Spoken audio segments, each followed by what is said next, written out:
ಧಾರವಾಡದ ಬಿಜೆಪಿ ಮುಖಂಡ ಯೋಗೇಶ್ ಗೌಡರ್ ಕೊಲೆ ಕೇಸ್ ವಿಚಾರ ಸಂಬಂಧ ಒಂದು ಅಪ್ಡೇಟ್. ಜಾಮೀನು ಹಾಗೂ ಶಿಕ್ಷೆಗೆ ತಡೆ ಕೋರಿ ವಿನಯ್ ಕುಲಕರ್ಣಿ ಅವರು ಒಂದು ಅರ್ಜಿಯನ್ನ ಹಾಕಿದ್ದಾರೆ.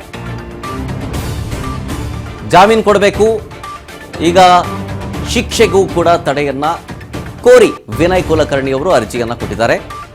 ಇದರ ಅರ್ಜಿಯ ವಿಚಾರಣೆಯನ್ನ ತುರ್ತಾಗಿ ನಡೆಸಬೇಕು ಅಂತ ತುರ್ತು ವಿಚಾರಣೆಗೆ ಅಪರಾಧಿಗಳ ಪರ ವಕೀಲರು ಮನವಿಯನ್ನ ಮಾಡಿಕೊಳ್ತಾ ಇದ್ದಾರೆ. ಜೂನ್ 18ಕ್ಕೆ ನಿಗದಿಪಡಿಸಿದೆ ಈಗ ಕೋರ್ಟ್.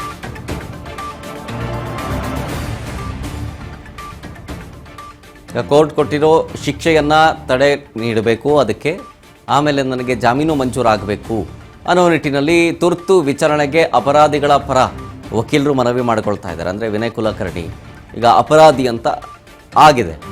ಕೋರ್ಟ್ ಈಗ ಆಲ್ರೆಡಿ ಶಿಕ್ಷೆಯನ್ನು ಪ್ರಕಟ ಮಾಡಿದೆ. ಆ ಶಿಕ್ಷೆಯನ್ನು ರದ್ದು ಮಾಡಿ ಜಾಮೀನು ಕೊಡಬೇಕು ಅನ್ನೋ ಅರ್ಜಿ. ಈ ಅರ್ಜಿಯ ವಿಚಾರಣೆ ಜೂನ್ 18ಕ್ಕೆ ಆಗುತ್ತೆ.